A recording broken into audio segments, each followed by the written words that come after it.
Good Morning Mayberry is brought to you by Amass Studio, LLC. This episode was recorded on September 8th, 2022, with Dr. Larry Lyons. Good morning, Mayberry. We've always had these one-sided relationships with, for as long as there's been authority figures, there's been some kind of outsized personality in our, individual and collective consciousness. But now it's, that relationality being monetized and being predatory. Oh, good morning, Mayberry. I'm not going to spend a whole lot of time doing an intro on this episode. All I want to say is that this is part 2 of A Holy Legacy with Dr. Larry Lyons featuring Cancel Culture Club.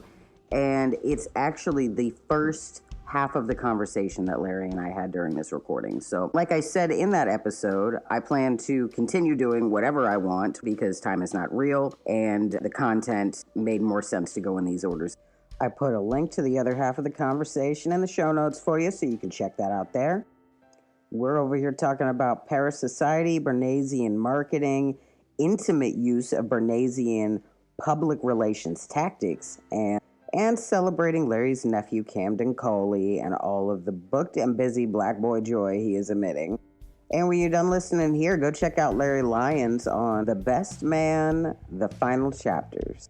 If you please, now join me for my conversation, the first half of my conversation with Larry Lyons. Larry is an absolute gem to listen to, speak about anything. In my opinion, you tell me, listen to the conversation, you're going to love him too. Just wait. This is Larry Lyons reporting from beautiful Newark, New Jersey, Brick City, as you may know it. Crisp and clear. So wonderful. Thanks for joining me again. I love having you on the show. I'm always so happy to share time with you. That's what's up. So much has happened since we were last on. When was we? It's oops. Now my phone is interfering with things. Let me mute everything. I'm juggling so much. I'm in a new location. I was looking forward to having myself on video. I'll have to take a picture or something and put it up with this because I'm at a new house sit. I'm getting paid an unreasonable amount of money considering how much other people are getting paid to do much harder things. But I'm getting paid to watch a kitten for a few days. And I just love this house. Getting used to the Wi-Fi, moving my office space from place to place. Part of the reason why the show has gotten a little sporadic in its releases is that I have no longer got the same location. And I was staying at a bunch of hotels and motels and things. And then I moved in and got a room somewhere with somebody that was having significant mental health issues that encroached upon my ability to utilize the basic functions of the house. So I had to leave there very quickly. And now I'm kind of just going between house sits, and I've got a friend that's got a house he's selling soon, but there's no Wi-Fi there. So I can't exactly work or record from that space, but I can go to all these cool house sits and set myself up there. All of my scheduling has to align. Can you hear the chair creaking that I'm sitting on? That's a fun feature that I'm dealing with. It's all these new elements in my environment. And you just got back from California. I did. Yeah, I spend time in Simi Valley with my sister and my nephew and niece, who are both amazing. So I was able to, work on auditions with him because he's a child actor and model, but also to go to parent-teacher conferences for my niece. She just started the 4th grade. Oh, don't quote me. But I was definitely at the conference. Cool. That's what's up. That's cool. Yeah, I saw a lot of your posts. Your nephew's adorable. He just got cast in something too, right?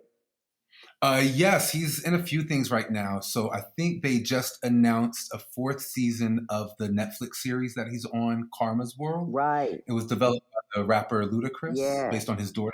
Cool. So he's the little brother on that show.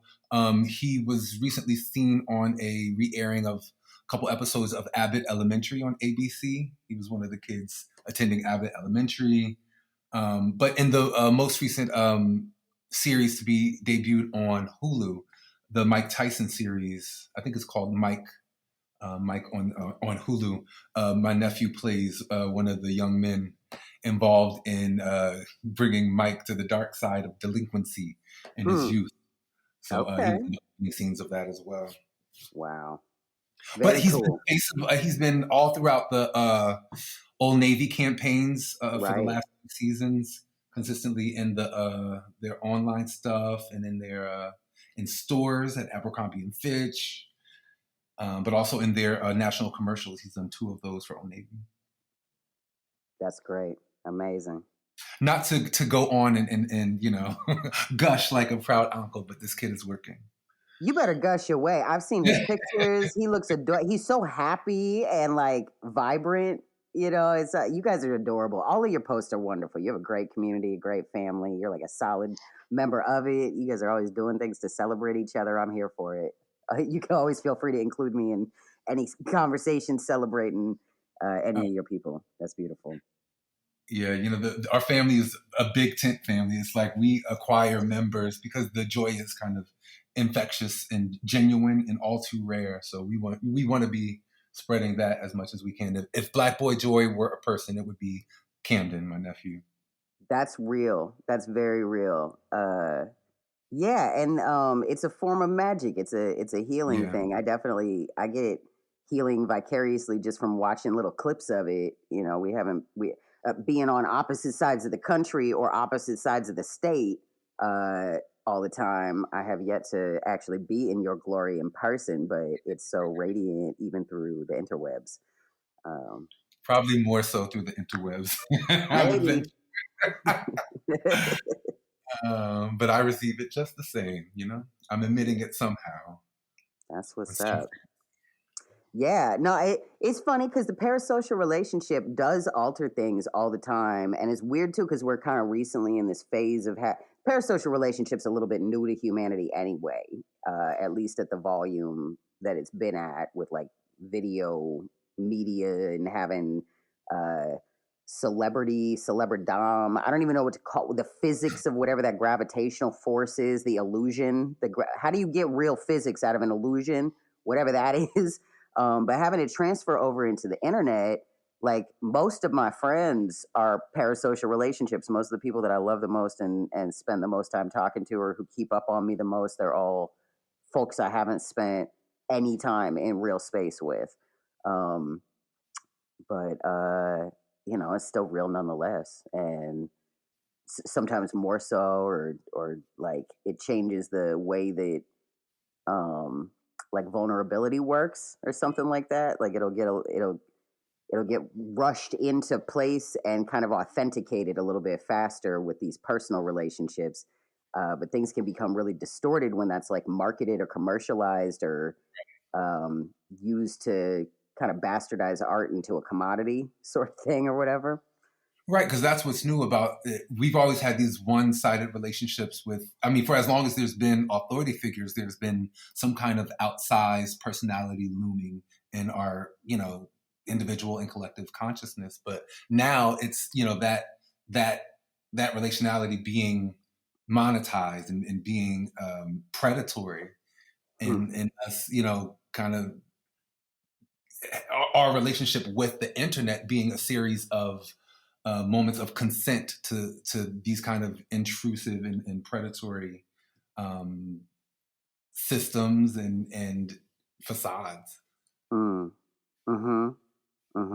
But like the question is the other party unaware, right? Because that's like what the parasocial relationship is usually structured on. It's assuming that there's this one person exerting all this energy to feel included and to be a part of a world that they're not, and the other person is unaware. But when it's kind of digital systems that are manufacturing the other person in that relationship, is it unaware? It's very interesting to me because I've been doing a lot of examination on like parasociety and parasocial relationships and how usually people kind of assume, like say you have a celebrity and a fan base, all the fans have a parasocial relationship with the celebrity and the celebrity is just some standalone god that doesn't even have any type of experience whatsoever to do with that relationship, right? But realistically, that's not even true. And it never has been. When you listen to celebrities talk about what it's like to have fans or have relationships with their fans, it becomes a much more complicated and nuanced dynamic where the celebrity's mental health becomes more obviously problematic. Almost 100% of the time. I rarely find cases where celebrities have a reasonable relationship with their fan bases. but the element that gets, I think what gets like kind of overridden and excuses them from having to include themselves as human beings in the whole equation, um, it's just the money of it. It's like as soon as they start talking about, well, you can make this much money off things, you got to erase that's the motive, and then they have to come up with these Bernaysian tactics to influence people to care about them in whatever way. But that's always sourced from usually whatever their most broken space is, like usually whatever their most painful, embarrassing, or kind of, just the negative through line of their individual characters. Then their brand is built off of that in a look over here way, like look away from whatever the problem is, or we're gonna put lipstick on this pig. And then there's like shock and appall when like things backfire, or when it's not. It seems like things are really climaxing right now into like, well, this doesn't work at all.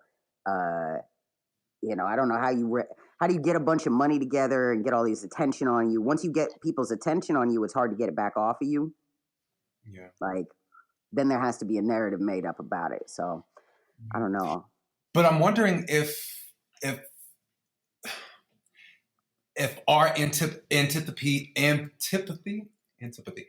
toward money and commerce generally might overdetermine how we look at how warped these parasocial relationships are, because I do feel like parasocial relationships exist within a larger spectrum of relationships that are all exploitative at times and symbiotic at times and functional at times and dysfunctional at times. And I wonder how different and set apart a set of relationships are just because they err on the side of the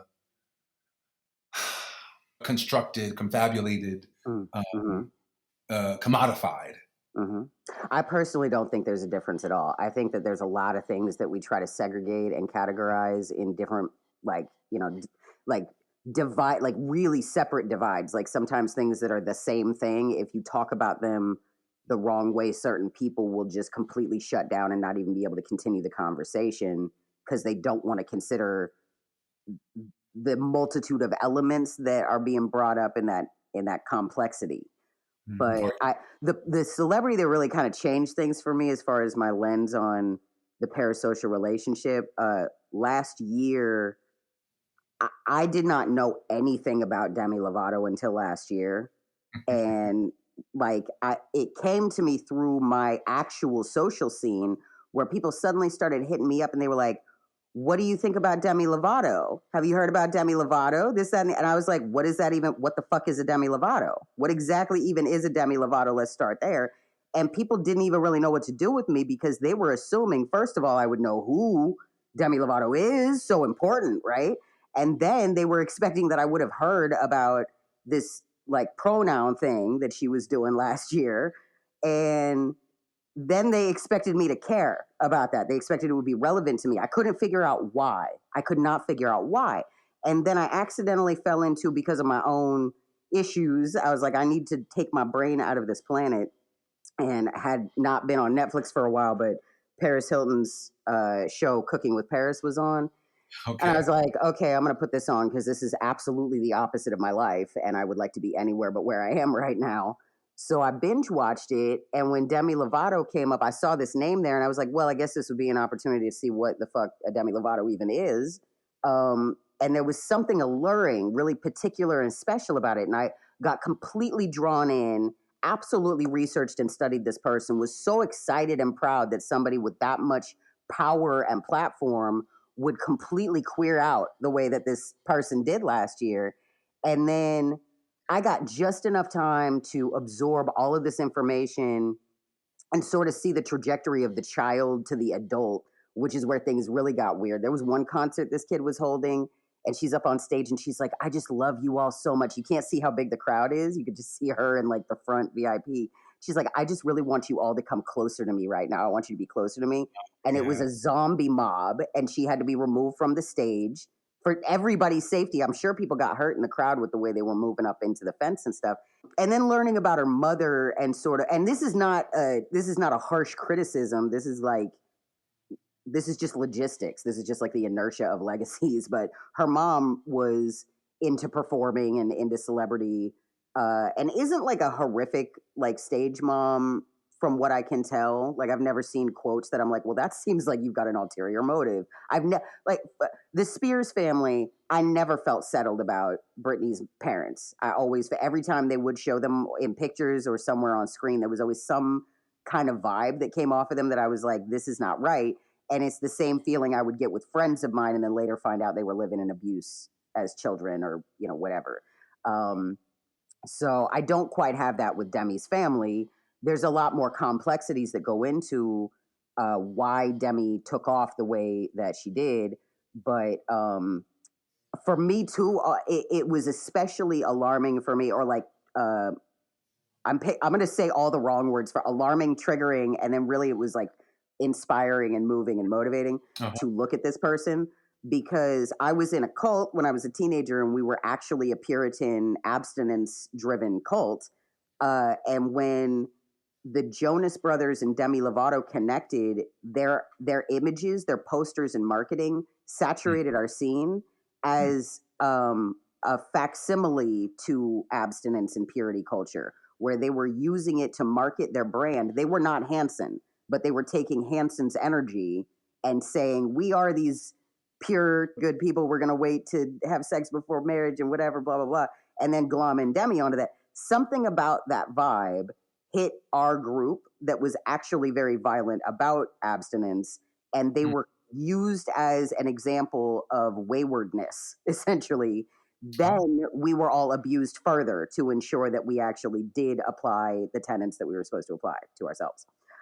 So for me, when I look at Demi's career, there's something really childish and visceral in me that I see this person as a direct vampire who marketed their art for no reason. It wasn't even really Demi's art. This is a production where they had done all this research, and I mean, once they decided they had a good formula, they put more money into marketing it than they normally would, and it pushed through into demographics it wouldn't necessarily have before. Also, I think it was post MySpace coming out. I'm doing a timeline, and every time I talk about this, I'm like, oh, there's another thing I need to research and figure out what that influence was in this whole thing that I'm moving towards.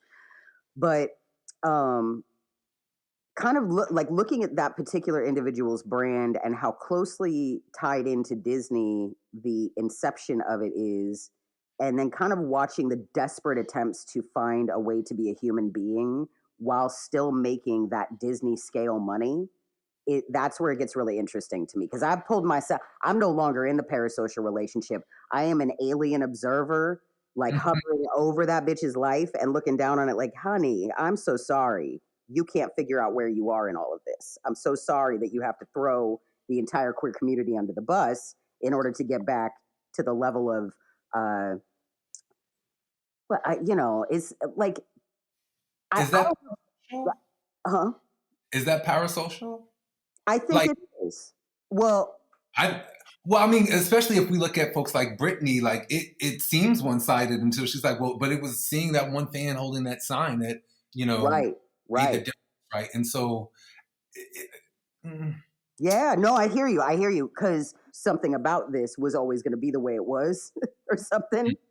There's the parasocial relationship, and then there's also being a clairvoyant, and then there's also being an empath, and like knowing that these people are people, and being in the cults that I was in, they were all performing arts cults for Jesus.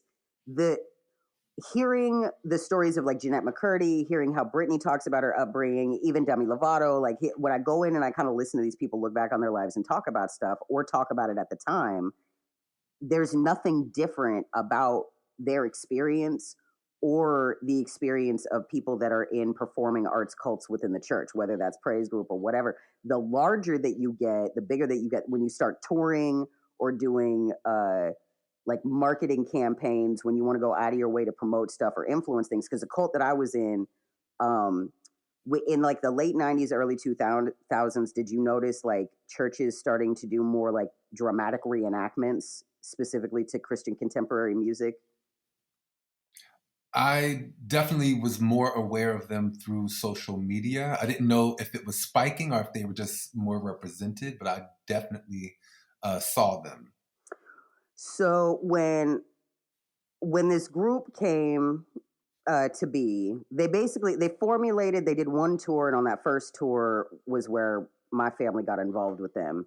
And then from there, they started in Ventura. We were up in Northern California, up near San Francisco. Um, and then they decided to start doing these national tours with the specific initiative of going around and performing these specific kinds of performances, getting the church to gather as many children as possible so we could have workshops with them, and training them up to start their own group at their local church. And we hit hundreds and hundreds of churches across the country.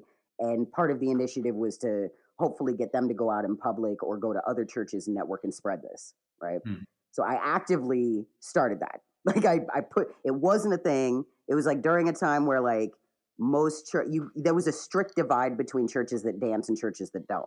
And usually the churches that dance are very, it's like the energy is just completely different. Like it's not even comparable. But the drier churches, there was something that they were seeking, and so this was an opportunity for them to get some movement without having it be liberated movement. It was all choreographed and contrived, role based. We didn't even call our performances. We had to call them presentations of the gospel. Right. All the rhetoric was really refined. So when I look at my life and what I went through, and I experience kind of, I guess, the current of that universe, that church world, and then I look at Hollywood, which is like the opposite. It's like antithetical to this space. I see the same thing, and then in all of my research over the last few months, the one weird thing that merges everything seems to be shame. Like there's a blending when you get to the Kardashians and Kanye and that kind of echelon, that peer group, right, or social group. I don't even know what to call them. And the way that their churches run, the trickle down of dogma that came from those exact people is a unifying force that I'm starting to try to find where the breaks in parasociety even are. Like what is parasocial relationship? What is advertising and marketing? What is communicating at all? Like how do these things even tie together? Because if we keep looking at them as separate things, we're never going to get anywhere besides a new, like how many ways can they come at us from a different angle to exploit us for marketing again? But I mean, I feel that way about certain family members and all bosses, like it's Mm-hmm. that predation, that exploitation is built into so many of our relationships. It's really just not a matter of whether it's present or not, but like where it falls in the continuum. Like, how often are these relationships symbiotic and how often are they nurturing? Because, the parasocial has earned this pejorative around showing some loneliness, some need some lack that flies in the face of the human need for companionship. But I think that there's also a way that we are restructuring, being able to view the broad panorama of human interaction has empowered us to make decisions about things that we only assumed were organically happening previously. And so I think that as, someone who tunes into, Nickelodeon at 5:00, I tune into family members at 7:00. Like, I think there's a way that we structure our feeds and our programming to have a Rolodex of relationality. And sometimes the relationships with the Atlanta Housewives can be as substantive or, maybe even more engaging than the others. And I just want to know, like, what are what's the ethics of that? Yo, they're all over the place. Here's a weird one. I right now, since Anne Hetch died, I have been obsessed with her. Yeah. And I have listened to almost every episode of her podcast. I have listened to her audiobook 3 times. It's only been like a month and a week or something since she died, and I'm literally upset. I moved on to another, like finding other podcasts she was guesting on. And also like the articles, I'm like, okay, who's writing what and what's the tone? What agenda are you trying to get out, and seeing who's backpedaling. Like they'll put out one article that's like, that's a nasty way to say it, and then the next one they come out with is like, oh, you want to soften up. And so like where I'm at, I'm like, I don't know. I just made like a playlist that was inspired by her. It's got like 34 songs on it. I'm saying quotes of hers. She would say live in loving kindness all the time, and like has like it's difficult to balance all of the complexities. But then I go into, it's like if I watch things on YouTube with her podcast, in the threads, in the comments, her and her co-host would drink wine or whatever on the show sometimes. And any episode where they were drinking in it, you find sobriety TM people being the most inhumane, cruel motherfuckers I've ever seen in my life. Like I don't even know how to even describe it any other way. How do you go to a grieving loved one and start saying you were an enabler, you killed this person in a text message on the internet as a strange voice from the den? That's how you're approaching getting your message across? Great. That's cool. So you're just a target for me. You're not a real person, and I don't need to be a real person right now while I'm talking to or about you. Yeah. But it challenges us to look at the ways that behavior exists in the real world in real time too. How so? I understand the comment section as like this microcosm for the real world, and I've because I come from a Christian upbringing, have seen that really ugly side of human nature, where that kind of rancor is not reserved for characters on a screen, but spoken within earshot of an altar. So that kind of self-righteous indignation feels really familiar. And I think that there's something safer about the comment section, because I've seen it levied against bodies in real time. I hear that. Yeah, it resonates.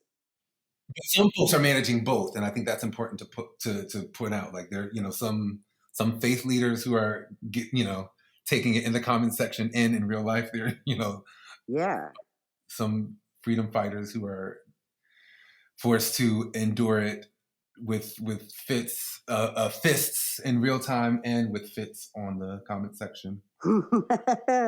yeah, man.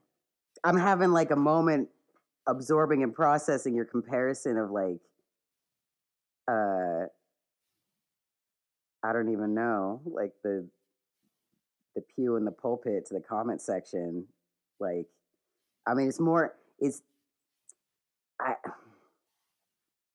it's just crazy. Last year when my life was going to high hell, an aunt of mine was very insistent that I would not be going through any of the hardship I was going through were it not for Jesus. And it's just no different than people who are going to come after the fact of some disaster and be like, this is all about drugs and you should have never done it. I'm just going to be a horrific bitch. Like I've got horrific bitch things to say, but I know the way, the truth, and the life, and you got to come through me to get any forgiveness or grace in this world kind of people. But yeah, and maybe it's not so much about the parasocial relationship or where any of that kind of thing is happening. Maybe there's something bigger about indoctrination or something. Maybe it's something smaller. A lot of the time lately when I'm like, wait, that's the reason for this problem. It's like something so simple and outrageous that like it just doesn't even, like, I think I solved why rich people think trickle down economics is a thing. The other day, like 3 or 4 days ago, I had this moment where I was like, wait a second. They put themselves on properties with fountains, opulent, enormous fountains that are designed to mechanically shoot water from the top and fill at these different tiers. The lowest one being the largest tier, which is always full. And sometimes maybe if the fountain is malfunctioning, the top isn't shooting so much or whatever. So I had this moment where I saw like 100 years past, hundreds of thousands of people who have too much money sitting there and thinking, well, this is how the world works. They're like in a meditative state looking at a physical object, and they're somehow having a religious experience that applies that into a philosophy for their life. Then that gets to inform their politics and their business choices and puts them in a position where they can literally talk about trickle down economics while not being willing to pay living wages to their host of employees that are running the infrastructure of the world. I'm thinking about the architecture of that whole ecosystem. Mm. The ways that certain rooms remove us from the labor of making a meal, or the filth of excrement, and how all of that architecture helps us compartmentalize that within our psyche as well. Right. Well, and then there's when you put it like that, there's the illusion they get to give themselves of kind of dabbling in struggle, dabbling in challenges and suffering. They can go in for as long as they want, and there's always an escape hatch to get out when they're ready for that part too. And they have the nicest shower and a sauna, and somebody's gonna pat them dry with a I don't even know, like, what are they making the fancy towels out of these days for these people? But it doesn't have microplastics rubbing into their skin, And so what we're describing now, though, the second episode that we did, or maybe the third episode, the second episode that aired, because I've got at least one in the archives with you that I haven't produced yet. But we were talking about Brittany, and at that point, you weren't completely convinced that she was, like, not well.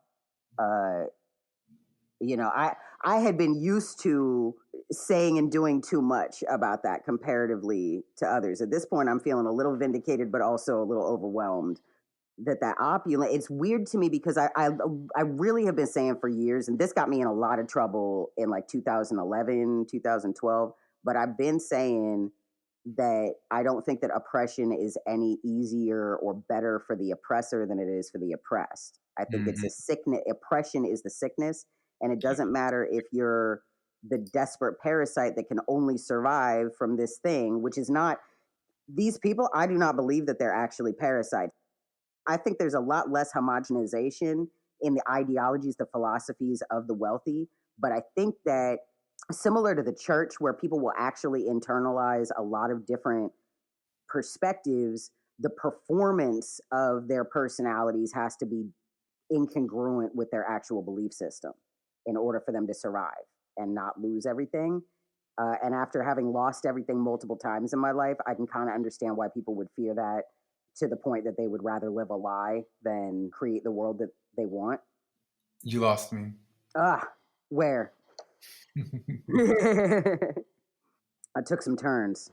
Track me back to the last limb. So with wealth and role playing to keep this ecosystem alive, we are the system. The system is made up of all these human beings. And from where I sit, I'm in a position of being the quote unquote oppressed.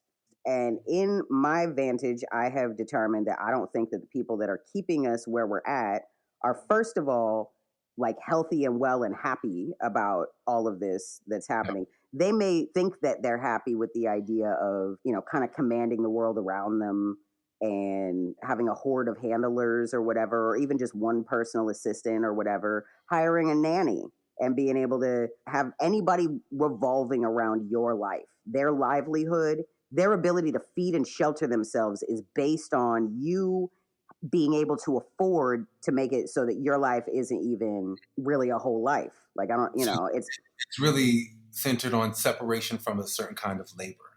Right. But then at the same time, especially over the last few years, celebrities are very much embracing that labor. And not even all of them ever were sold on the idea of removing themselves from it. People have nannies because they work. Like, I love listening to Kristen Bell and Anna Faris, and the way they talk about parenting is completely different than the way, like, Kim Kardashian talks about parenting, for example.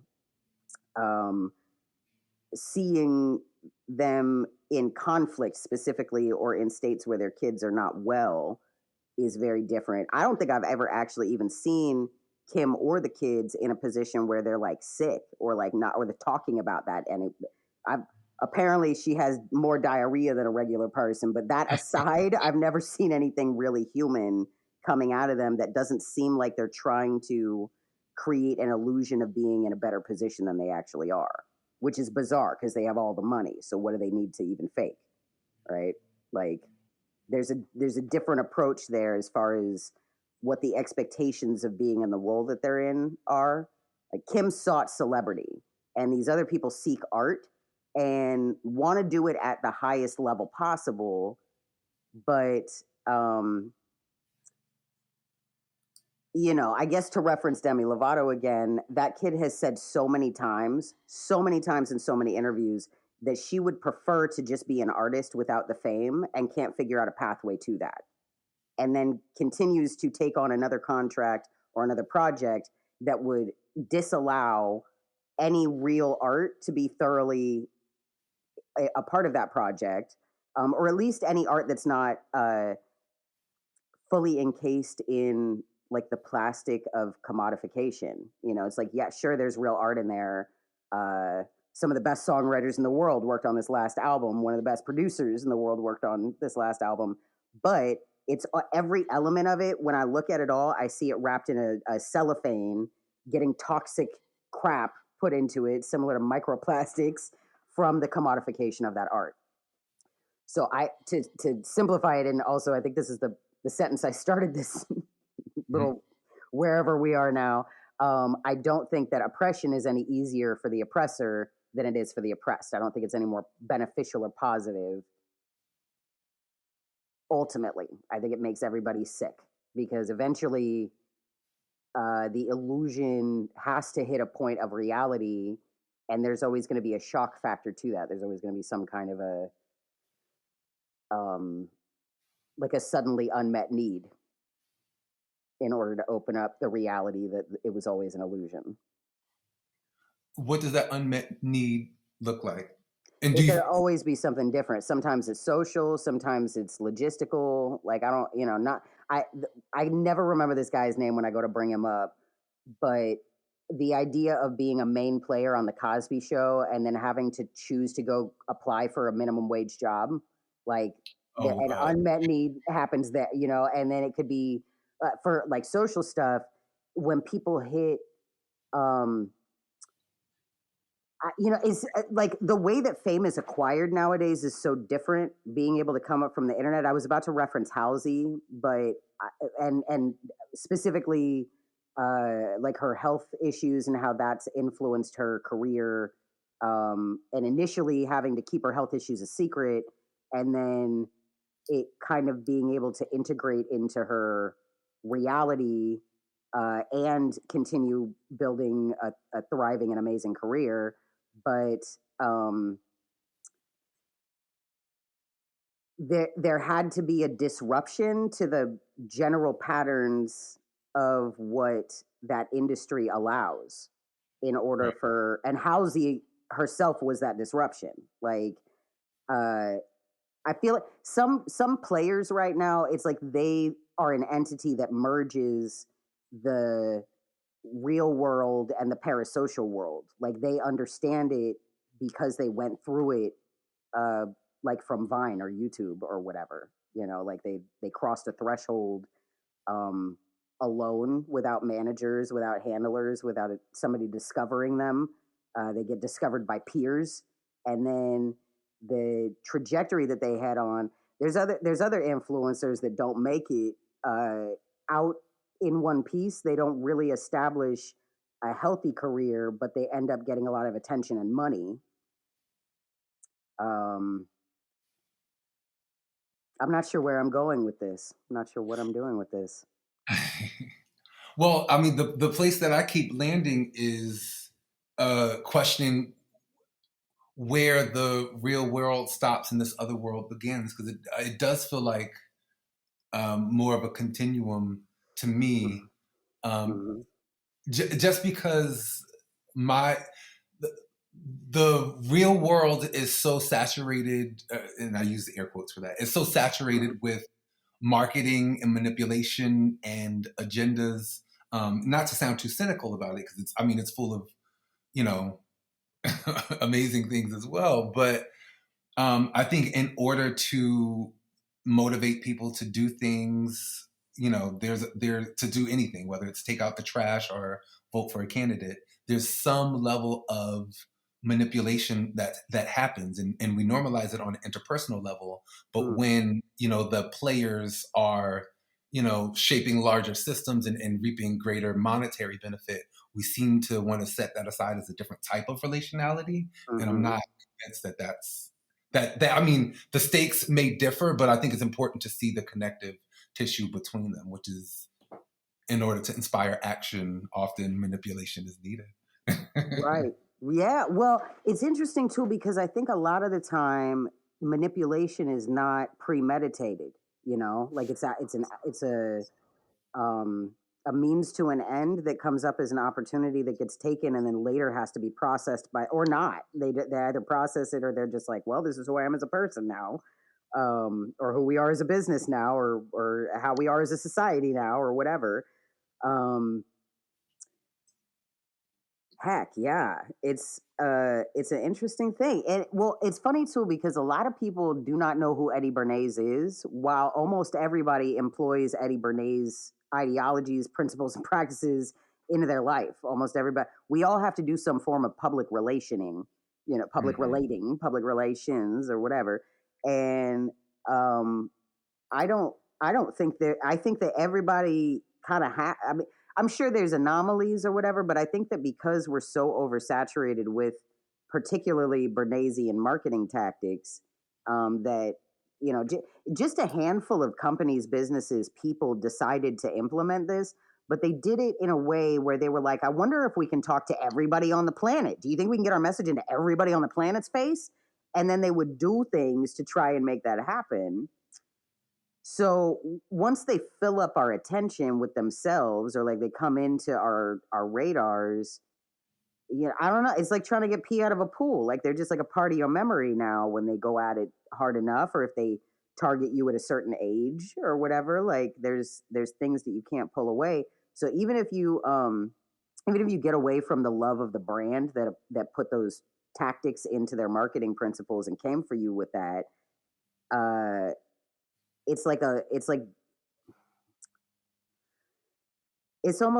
an abuse tactic that we're it's like when you grow up in whatever the family is, whatever the social scene is that you grow up in, even if you are very different from those things, there's a through line of stuff that comes with you in your character. There's programming that happens, and somehow that exploitative component, being able to appealing to people's emotions over logic, is a faster way to get what you want, even if you're right. Yeah. But none of us who are wandering around outside of people who are entrepreneurs or folks that are trying to work in marketing or start a brand of some kind, people are totally unaware of why these things work the way that they work and how new they are, frankly, too. Like, Bernaysian marketing is not that much older than the credit score system, like, considering all things. Right, but the human capacity to sigh and sulk until you get your partner to inquire what's wrong with you is, as old as time, right? Like there are elements built into our bodies that enable us to activate the empathy of others. So it's not about the new way that there's a marketplace that thrives based on those mechanisms, but really the reason that those could resonate at all is because there's something built into our relationality that knows that things need to be moved and done and shifted. That was that was a really brilliant juxtaposition. Nice. I don't know what I said. You compared the history of Bernaysian technologies, psychological manipulation, right into sighing and sulking until our partner notices that something's wrong, and it was great. It's an indelicate formulation. Yeah, amazing. Yeah, and that really it all cycles back into that celebrity relationship, especially post 2020. I have become more frustrated than I was before with celebrities exploiting the parasocial relationship, especially if I heard them talking at all through 2020 and 2021, if they were effectively on lockdown in some way. Um, because how do I want to say this? Like the ability to completely throw their own ethics under the bus, both directions, because all of the sudden, wow, I have been on tour for so long, I didn't even realize how much like exhaustion and waste was going into my career, and maybe I want to reevaluate everything that I'm doing. And wait a second, what? People are starting to plan concerts again? I can just go get vaccinated, and then I can plan my tour and tell my fans to go get vaccinated, and they can come too. Okay, let's do that. And then, as far as I remember, COVID numbers went up right after that. I think, if I recall correctly, there was nothing really actual about that being a safe plan. But those people got to do that, and everybody.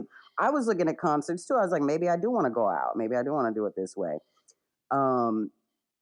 My disastrous life carried the ground fell out from under me, so it didn't matter which direction I wanted to walk in. I was just going down for a few months until I figured out how to fly.